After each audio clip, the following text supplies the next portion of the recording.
always supposed to look at everything in the world and how it connects to our service of God. So for sure, for millions and millions and millions of people, and from the Jewish perspective, tonight is the day, the day starts tomorrow, whenever the polls open up at 6 in the morning or something. But from our perspective, it's tonight already that we have this amazing, huge phenomena in America going on called elections. Of course, many of us might have already voted because you can mail in your ballots and you can vote early. Exactly what I But still, said. so anything in our world is really ultimately supposed to be used by us as something that has to help us in our service of God.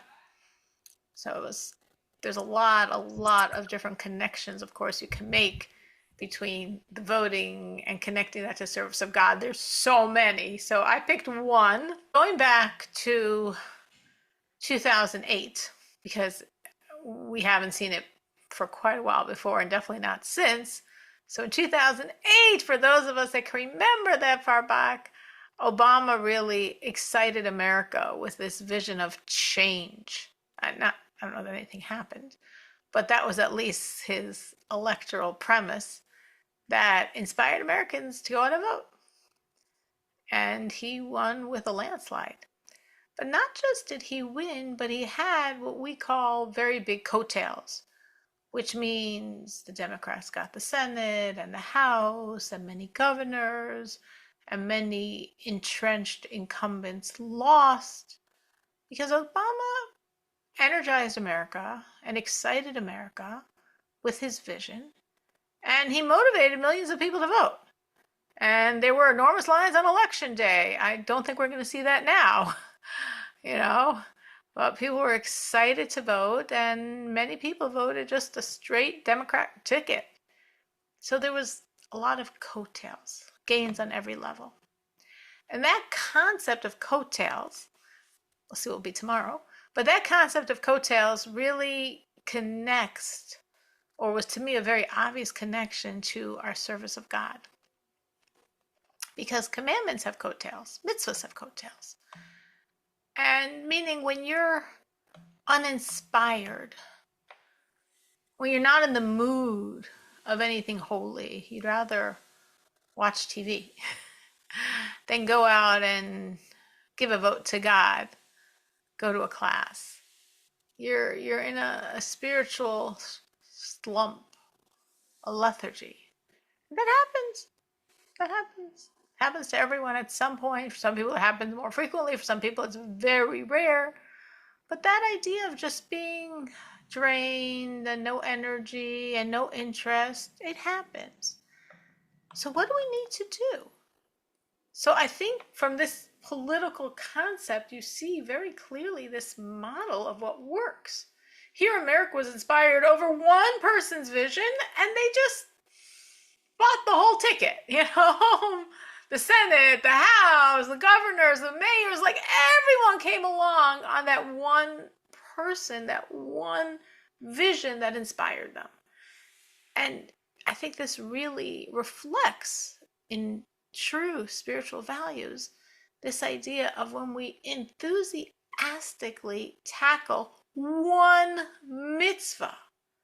We're excited about one mitzvah. It spreads. It energizes the rest of the ticket. It moves us out of our spiritual slump to this landslide victory. If we're enthused and we're psyched up about our faith in God, that has the coattails to infuse the rest of our observance with excitement and meaning.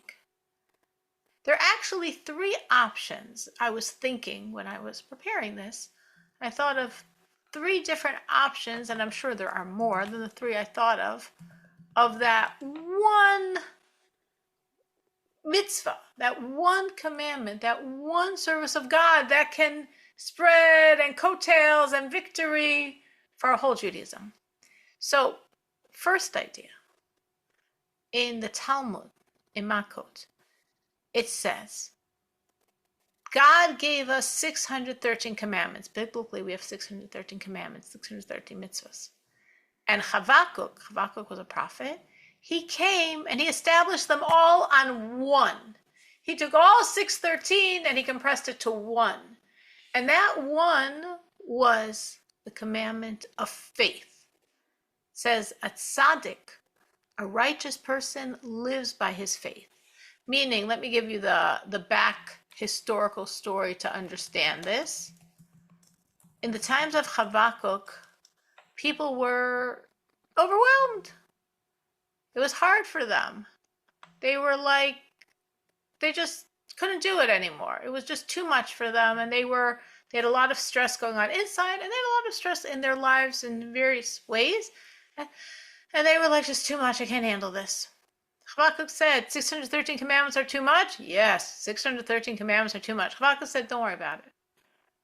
Let's chuck away, so to speak. He didn't say let's chuck away. Let's put on the side 612 of the 613. Let's focus on one commandment, the commandment of faith, the commandment of believing in God. Do that one commandment. A tzaddik lives by his faith. Just by having faith in God, that makes you righteous. All right, well, to whittle down from 613 to 1, that sounded like a good deal. So the Alter Rebbe in Tanya explains that what Habakkuk was doing was saying, just do this one commandment, right? Like you're voting for one person, but you get the whole ticket. Do this one commandment, faith, belief in God. It's going to bring you to do all 613. The more we focus on our faith, on our belief in God, it creates in us a joy. And that joy gives us the strength to overcome all obstacles that are impeding our service of God. Anything within or anything without. For some of us, the big contention is stuff going on inside our own heart and brain, and the messages we tell ourselves, and the bad mood we fall in, and the bad patterns in our brain. And for some of us, it's stuff in the world around us that's a big distraction and interference in serving God. But when we really focus on faith, we really have joy. And when we really have that joy, we're going to overcome everything. We are going to serve God. So that's one big coattail commandment. Have you seen this, that when you focus on your faith, or when you have faith, or when you think of your faith, or when something comes to inspire your faith, it leads to the joy, and it brings you to do other commandments, even if you weren't planning on doing the other commandments, so to speak. It wasn't in your agenda, but from your belief in God, it naturally led, and then you started doing more and more of other things as well. Have you seen this in yourself, that your faith connects to joy, your faith connects to serving God in other ways? Anyone experience this? Yes, absolutely. It happens naturally. There is no other way. Yeah. Just seeing how it just naturally flows. It does naturally flow. And some people can see it more naturally. Maybe some people just have this bigger faith or more other obstacle. Like maybe for some people it's not so clear, because faith and Shabbos and kosher was sort of all a package deal. So it wasn't like they focused on faith and then they saw everything else happen. But some people, really, it is like that. You really just aren't planning on doing anything else. It doesn't work with your lifestyle. It doesn't work with various things going on. But the more you believe in God, you just naturally start doing other things, like it or not. That's the reality. If you believe in God this much, of course you're going to. But it doesn't happen right away. It takes time, and it's like different stages. For sure. Maybe, yeah, you start with little bit like keeping kosher or observing Shabbat, and then you add more and more details to observing Shabbat. So yeah, it doesn't happen right away. For a lot of people, everyone's different, and some people make massive changes really fast, and many people make a little addition and a little subtraction. They add something, they take away something, they add something God wants, they take away something God doesn't want, they add something God wants, they take away something God doesn't want. But as their faith builds and builds and builds, it's just natural to make these changes, because the more you have this relationship with God, the more you're going to do what he wants. So focusing on faith, but I believe so much in God and I'm not doing this. I believe so much in God and I'm not doing this. How does that jive? How does my lifestyle jive with my belief? Yeah, I always I thought that since you add something, you cannot go back. It's like slap to God's face. But you can add more slowly, but never go back. That would be really bad for your faith. But for some people, you're right, everybody's different. Like from my experience, it takes long time for me to add little details, and yeah, But you're that's saying my when you add, you way. stick to them. So that's a big advantage.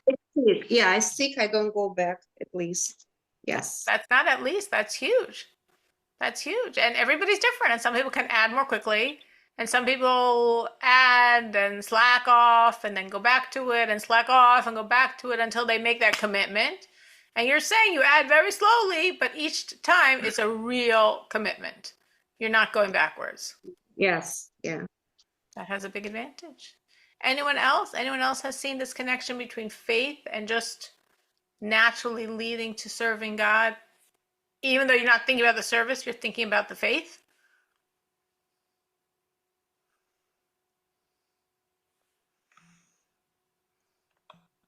Okay, well, as I said, it's not always clear, but very often it is. Meaning it's very often something you can really see that the more you believe in God, the more it's like, well, if I believe so much in God, why am I doing this I know He doesn't want? If I believe so much in God, why am I not doing this that I know He wants? And for some people, it's easier to add what He wants. And for some people, it's more natural to take away what He doesn't want. And it's like Manucha said, it's a lifelong journey. God has a lot of things He wants and a lot of things He doesn't want. It could be a lifelong journey, but as long as we keep progressing on the ladder of our journey, we're in a good space. So that's one option I was thinking, one of the coattails of service of God. There's another road that's discussed in a different place in the Talmud, which is that every one of us has a commandment that's especially relevant to our soul. In the Talmud, we see that a number of great sages are asked about their fathers who were great sages. In what commandment was your father most careful? Now we're talking about very holy people that did everything. It's not like, oh yeah, did they keep Shabbos or was he lax on that? No, no, no. We're talking to people who kept everything, about their fathers who kept everything. That wasn't the question. The question was, though, what was his specialty? And the fact that we see this discussion in the Talmud, what was your father's specialty? What was he most careful with? And there's various answers. Somebody said tzitzis. Like just different things that are resonating deeply in the soul of a perfectly righteous person who's doing everything. So when we take that one commandment that really resonates in our soul, that for some reason we very deeply connect to, it brings us to everything else. Because when I have my soul relating, again, it has huge coattails. By connecting to one commandment with passion, it really awakens and enlivens all of the commandments. Has anyone here seen this? Do you have one commandment, an aspect of commandment, a custom, something we do or something we are not, we hold ourselves back from doing, that really talks to you? And when it talks to you, it wakes up everything else. Someone can identify for themselves, for us, a commandment that really is their forte. That's the term in the Gemara, in the Talmud. There's the hirtzfei, that they have a special connection to that commandment. Because we all do. We all have certain commandments that especially resonate in our soul. And sometimes you can explain it and sometimes you can't, because not always is our religion limited by logic. Our relationship to God is higher than logic, is higher than understanding. And that's why a certain commandment could resonate very deeply and you might not know why. You don't need to know why. You just know it does. Now we see this very strongly in this week's Torah portion in Lech Lecha, where Abraham when he is 87, he's given a child, Yishmael. And when he's 99, God tells him, I'm going to give you your child you're really going to have your Jewish nachas from, Yitzchak. And Abraham's like, God, don't do that for me. That'd be such a tremendous miracle. I'm going to be 100. Sarah's going to be 90. We've been barren all these years. I just wish I could have my true Jewish nachas from Yishmael. I don't need you to do this crazy miracle and give me a child at such an age. God said, no. Can't have that true Jewish nachas from Yishmael. For that, you need Yitzchak. And the reason is because Yishmael was more natural. His relationship with God was rational. He chose. When he was 13, he agreed to have a circumcision, which is very impressive. It was very rational. You can't be a Jew from being rational. Yitzchak was born with a miracle. Yitzchak had a circumcision when he was 8 days old. There was nothing rational about it. Yitzchak is us. We have a super rational relationship with God. Our lives are expressed with our self-sacrifice toward God that has nothing to do with ration, nothing to do with reason, nothing to do with logic. And that's why you can have a connection to a commandment and you don't even know why. It's a soul thing because our relationship to God is a soul thing. So someone said to me, mikvah. She really felt that with mikvah as just a very deep, deep, deep connection. Anyone else have something here?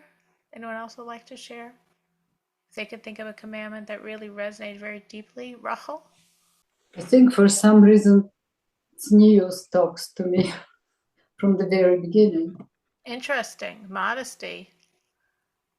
Yeah. So you started with dress, with what part of tznius, what part of modesty really resonated?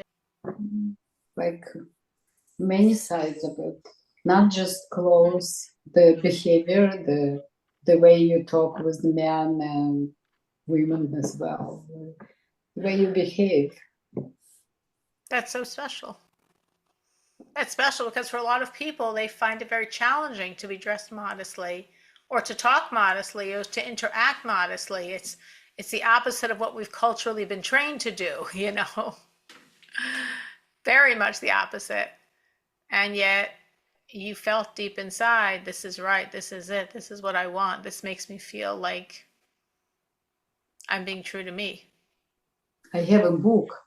It's called Daughters of Dignity. I just recently read it second time. Little details I notice again. Talks to me. That's so beautiful. Now, do you find, okay, because this is what we're talking about tonight, do you find that when you excite yourself, inspire yourself by taking on something more, being careful with modesty, that it trickles into the rest of your relationship to God and it makes everything else more alive because you're alive in this area of being modest? Definitely. It changes my relationship with God and with people. Because when I do that, I feel like I feel better with people. I don't judge as much. Like it affects me. That's so It's like beautiful. That's exactly what's supposed to happen. So it's beautiful that you can see it because that's what's supposed to happen. When we keep God's rules, it's helping us be the best us. It's helping us be who we really are. So it makes perfect sense in my brain that when you are really in sync with God's vision of modesty, you look at other people and you're much more in sync with God's vision with other things as well. Exactly. That's really beautiful. I'm so happy that you know your again, we say in the Talmud, you're Zehir Tzfei, which means like your specialty, what your soul especially relates to. Now, again, to clarify, it doesn't mean Rachel is off the hook and she doesn't have to keep the others. It means that this is a gateway that her soul is especially shining in. And from that shine, as I'm saying, the coattails, the landslide victory, it affects and reaches the totality of her relationship. Anyone else? Anyone else has something that they really know they just relate to? They just appreciate, they just feel more alive in terms of their service of God? Anyone else? So someone told me mikvah, and Rachel's telling me modesty. And not everyone merits to know, or has not yet merited to find out what their thing is, but we all have. We all have pieces that just deeply, deeply, more deeply than everything else resonate with our soul. I want to add. Can you hear me? Yeah, sure, Miriam. Yes. It's when I do acts of kindness toward people who I dislike or I did not like, and I go over myself, kind of bend because I have to be good, and I'm trying to see that this person is still a human being, even something I did not like or about this person. And when I do it, somehow I feel pleasant inside, like almost like something inside of me says good job, and I feel so good. I can't explain. Don't want to sound cheesy, but I truly feel happy. So I started exercising this all the time. Well, I don't want to say all the time, but many times when I something did not like, or I would be over kind of like listening to the person or do something. And it's such a great pleasure. It is a great pleasure. I know that pleasure. It is a great pleasure. It is a great pleasure. And you see, like, do you see it spreads to the rest of your relationship with God? I don't know. I know I start, well, I by default, I always kind to people. I don't judge. Well, in general, I have a kind personality, but there are times when somebody wasn't nice to me, and I was like, okay, I will disregard you or not pay attention. But then, since I started learning about Judaism and how God wants us, especially we're talking about Jew to Jew, how we have to see in every Jew soul, piece of God. So I started exercising this toward people who I felt like they don't deserve me to like them. But I kind of like see through things which I don't like, and I go for that piece of godliness and concentrate on that godliness and give my kindness to this godliness, to this part of that human being. How does it spread to others? I don't know. I do many things. I think many things which mitzvahs toward respect to God and love God and do for God. I don't know if this is invokes something else or promotes others mitzvot. I just do it, and Right. So what others on I'm its saying is own. when you tap into that commandment, which could be more than one commandment, that has a special soul connection to you, you have a very special passion for it, and it like wakes up or extends itself to other areas of your relationship to God. So I totally relate to what you're saying about when I you I bend over think what or kind to someone where you're feeling sort of negative energy from them, and you like transform this by being really kind and gracious. And it's a wonderful feeling of that transformation from negative energy to positive energy. And what it should do, hopefully, is also wake up the rest of your relationship to God, because now there's this whole boost, there's this whole infusion of good energy, which what is I do feel that it's almost like yes, I do it for the person, and person feels good about this. But for me, it also feels like I just touched God. I don't know how to explain this, but like you just said, you tapped. This is a good word to use. I tapped into energy that I connected to God through this soul, which was in this another person who I did not see before, I did not want to see. And now through this soul of the person, I'm touching God, if I can say that. That's beautiful. That's I don't know how to makes perfect better sense to and it's explain. beautiful. Beautiful. Anyone else? So we got mikvah, we got modesty, we got extending yourself with kindness to someone who's giving you the opposite emotion. Anyone else? And again, not necessarily have you found yours yet.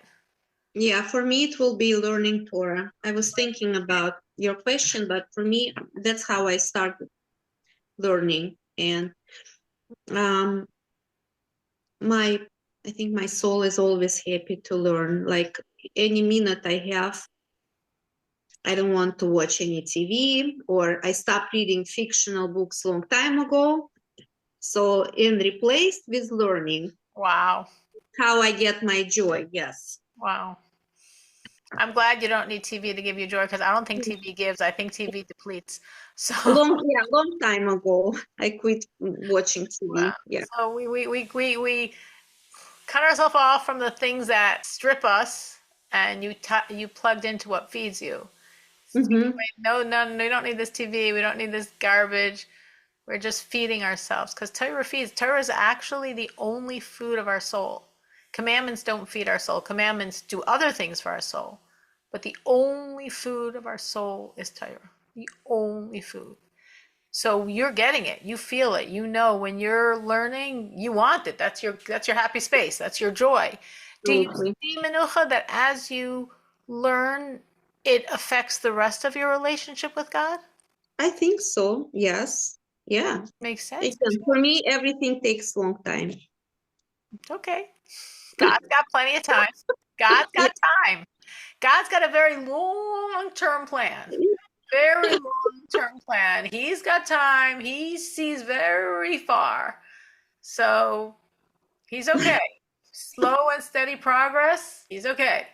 But that's beautiful because Torah really is such a catalyst for our relationship to God. So it's blessed as a person that loves Torah and loves to learn and wants that and not to put their free time in other depleting junky stuff.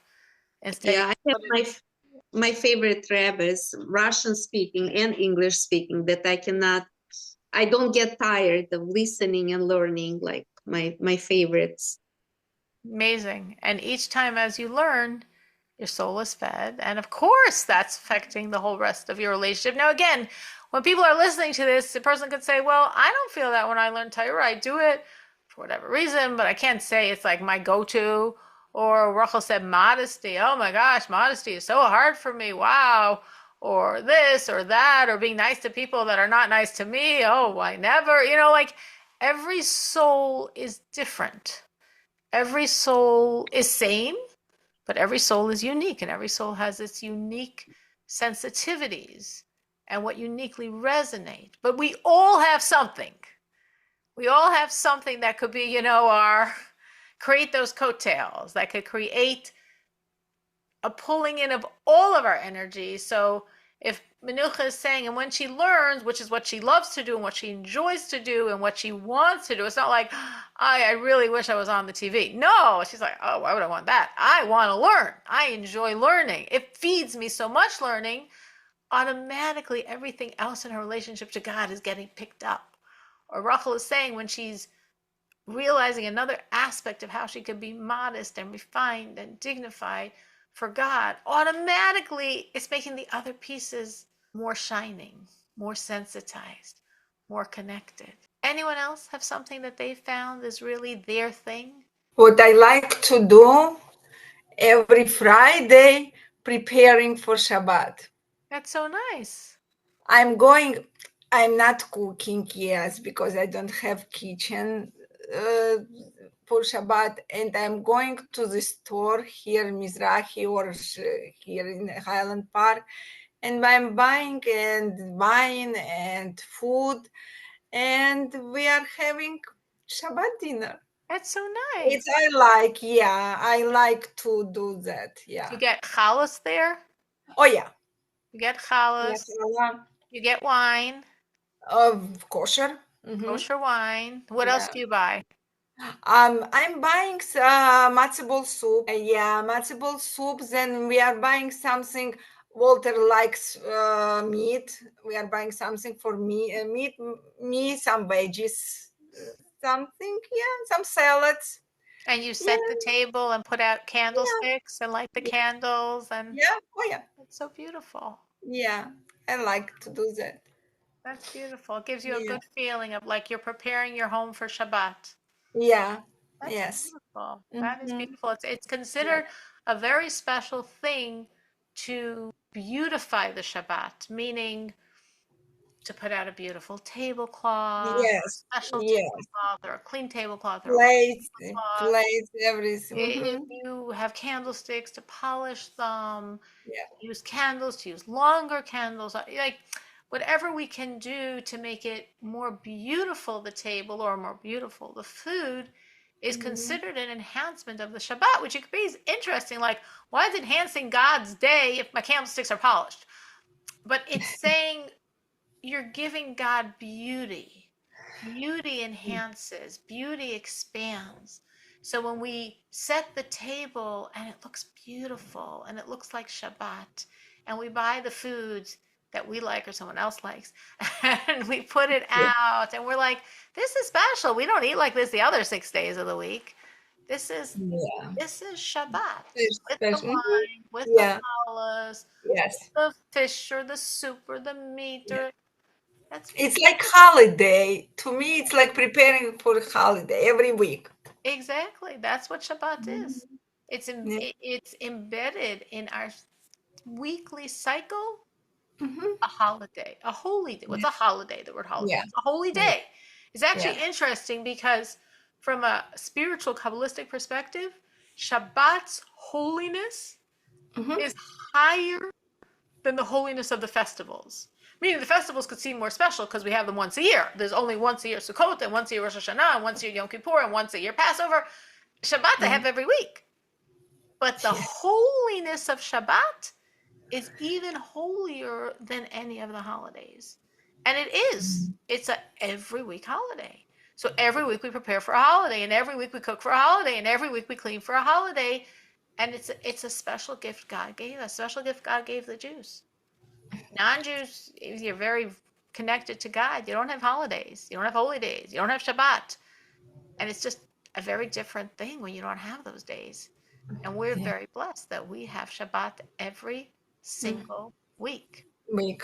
Yeah. And I'm so happy that you found something that your soul Yeah. sings with, that your soul really enjoys, and that really makes you closer and closer to God. That's beautiful. Yes. That's really beautiful.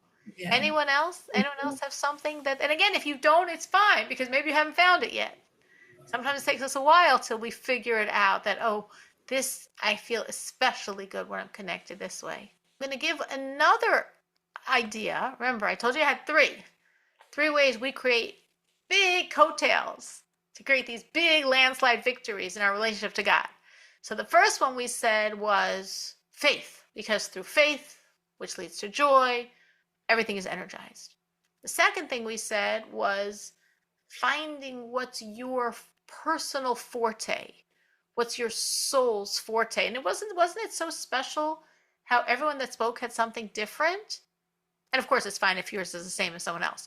But I think God just did it that way that we could really see this panorama that for one person it's Torah, and for one person it's the Shabbat, and one person it's modesty, and for one person it's mikvah, helping another person. Like there's all these different things because everyone's soul is unique and everyone's soul has something that their soul especially relates to, especially sings with. And when we tune into that song, it uplifts everything else. The third option, another way to create those coattails, is pushing ourselves past our limits. Our limits not meaning like we're stretch, and then like we break. I don't mean it that way. What I mean is our norm. And we see this in the Talmud. All three of these things that I'm discussing all go back to the Talmud. So in the Talmud, it speaks of the student who reviews his learning 101 times, which sounds astronomical for us, If my students review something 5 times, I would be like, wow, it'd be unbelief. And 6 times, I wouldn't even fathom that. But in the times of the Talmud, the student would review what he was taught 100 times, literally 100 times. Now, of course, you can understand that in the times of the Talmud, people didn't have all of the libraries of the world on their phone or desktop. They didn't even have books. They had some scrolls, but very little was written down. So each person was a walking library, a walking reservoir of all of Torah. So whatever you studied, you had to absolutely maintain in your brain cells. You had to have complete ownership of it. And to do this, they reviewed it 100 times. So that's how they were trained. The same way if my students review something 3 times, they review something 4 times, 5 times, they were trained. Everyone reviewed everything they learned 100 times. So it says in the Talmud that if someone reviews something 100 times, he's a non-learner. He's a non-worker. It doesn't say non-learner. It says non-worker. He's a learner, but he's a non-worker. Why is he a non-worker? Because that's what he's used to doing. That's his norm. He's not working to review it 100 times. That's how he was trained. That's how he's always done it. So if someone wants to become a worker, to get from a non-worker to a worker, they have to push themselves to learn one more time. You say, what's the big deal? If you read it 100 times, what's the big deal one more time? But it doesn't work like that. When we're used to something, when we have our patterns, we have our boxes, we have our ruts and our routines, even very good holy ruts and routines, it's really hard to go past them. So that one extra time, that +1 from 100 to 101, breaks through those barriers of very good godly ruts and routines and opens up something much, much bigger. And it really wakes up our whole relationship with God. It says this in the Talmud. It gives a parable of someone who's renting a donkey. Like we rent cars, they would rent donkeys. It says that to rent a donkey for 10 Persian miles, they had to give 1 coin. It was a zuz. That was a coin of those days, and 1 zuz to get this donkey for 10 miles. If the person said, I need it for 11 miles, 2 zuz. What do you mean? It's just 1 more mile. It should be 1 zuz and a tenth. 11 mile, 2 zuz. It's like, well, that's crazy. It's double money for 1 more mile. 11 mile, 2 zuz. Okay, you need 11 miles, you pay double money. Why? So the Maharsha, who's a classical, because to do that extra mile, the donkey has to walk faster all day. I mean, in other words, the donkey only walks during daylight. So 1 coin, 10 miles, that was a day's work. You want to get in an extra mile? You're pushing my donkey all day to get in that extra mile. That's why it's double money. So this reflects a spiritual truth. When we add something, we're just adding 1 thing. You review it 100 times. 101 is just +1 more. Come on, what is that? It's changing the whole day. The whole day you're faster. The whole day you're more energized. The whole day you're different from that +1. So this is an amazingly practical concept that the Alter Rebbe expands on a lot in Tanya, that to get us out of our rut, we take something and extend past our norm. And that stretch wakes us up spiritually. And just like that donkey is walking faster all day to get in that 11th mile, we've re-energized our whole relationship to God. Now, are we doing something new or not? It depends. It could really be either way. You could take something you're doing and stretch past your norm in it. Meaning maybe you pray, maybe you daven, and you're going to add 1 more paragraph, 1 more prayer. And for you, that's a big stretch and a big hard thing to do. Beautiful. That's your +1. Or maybe for another person, they never pray at all. And they're going to pray 1 thing. And that's their +1. And that just stretches them and wakes up everything. So it's not per se, what are you doing? Are you adding more within something you do? Are you taking on something new? It's where you feel the stretch, like, whoa, that's taking me past my comfort zone. No, I never thought I'd be able to do that. That's way too much for me. Give charity every time, cut off 10% of what I earn and give it away? Whoa, that's a huge stretch. Or I give charity, but I give 6% and I'm going to go to 8. Or I give 10%, I'm going to go to 12. Whoa, that feels like a lot of extra money I'm losing. I'm giving to God. So whenever you're in the space of a stretch, that's the +1, and it energizes the whole. Have you seen this? Have you seen that when you add, when you stretch in one area, it wakes up your whole relationship to God? Well, nobody's responding, so maybe that means nobody's tried it, or you've tried it and you haven't seen it worked. Has anyone tried it and they haven't seen it worked, or you just haven't ever tried this idea? Sometimes I tried it and I sustained it for a while, but then and it was good for a while, but then I couldn't sustain it all the time. And, that happened to me too. When you did that, as long as you were sustaining it, did you see that it affected other parts, not just that action? Did other parts feel more alive, more awake, more meaningful because of that stretch in that one area that I guess was very hard? If it was hard for you to maintain, that means it was very hard. Yeah, definitely. I think I felt everything, all my mitzvot I was doing with more joy, and I had a tremendous satisfaction that I went that extra mile and I added more to the prayers, and yeah. So I'm just when you're saying in the rut, so I'm trying to go back. So maybe this time I will add in smaller portions, like Marina. Right. You're going to follow Manucha's example. She's going to be your model. She's eating smaller portion, but she doesn't go But back. she doesn't go back. Right. There's But, like this, and there's like this. Maybe that last time I ate it too quick, too much. So Right. I was thinking that when you were saying that. I'm not gonna overanalyze it.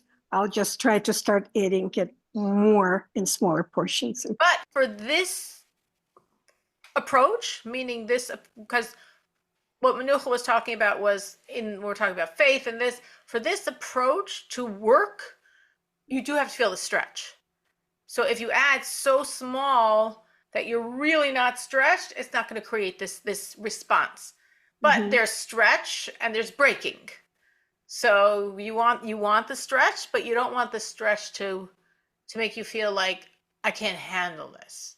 But you definitely want the stretch, because the stretch, too stretched like that, is what releases all this enormous godly energy that awakens everything. I can definitely say for myself, because I'm always adding. I'm always stretching. And for sure. Now, not everything affects the same, because obviously some things are deeper stretches than others, or harder stretches, or coming from an more inner place. But I've definitely seen this again and again and again and again, that when you're in that stretch, when you're really reaching for something that you have not yet attained, and has not yet been you, and is a leap, whoa, like it really wakes you up. And then what happens, and obviously this is God's deliberate design, well, of course, as Rivka says, maybe it's too much and you stop doing it. But if you keep doing it, what happens is that after a while, it stops being a stretch. It becomes your norm. And of course, if it stops being a stretch and becomes your norm, then it doesn't have that same effect of like transforming and awakening and making everything all excited and alive, and because it became your norm. And that's your signal that you need to add something else. So obviously God did this deliberately, because if we took on one thing and then for the next 60 years, as we did that one thing, everything was so exciting and alive, well, we wouldn't progress very far. We're very content with that one thing we added 60 years ago. So God says, no. I want you to keep moving the ladder. I don't want you to stay stuck on a rung for 60 years. So it works, and it awakens us, and it excites us, and it fills us with joy, and it makes everything meaningful. And then after a while, and depending on how big a stretch it is how long it takes, it becomes your norm. And then it's you which is a very big advantage, but it's not as exciting as stretching, which is an advantage because it means you have to find something else to stretch with. And then you keep growing and you keep climbing your ladder. But I definitely have seen this power again and again and again and again.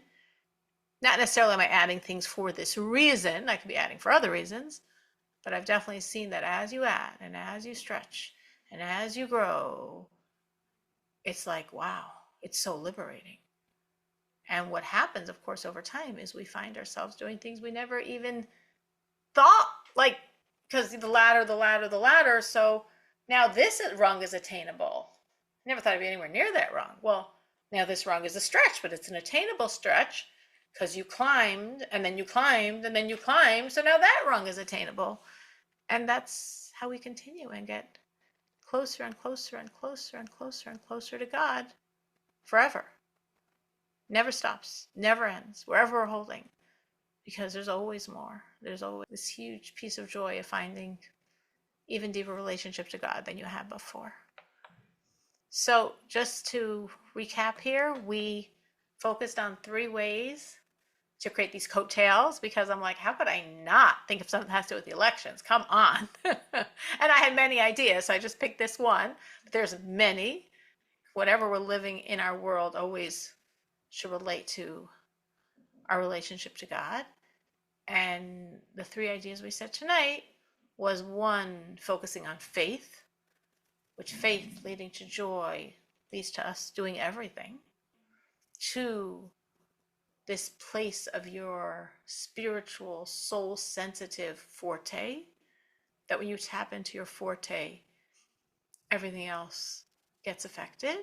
And 3, the idea of a generic stretch, meaning generic that's not per se your soul's forte, it's just the idea of the stretch. And that stretch of beyond your norm awakens everything.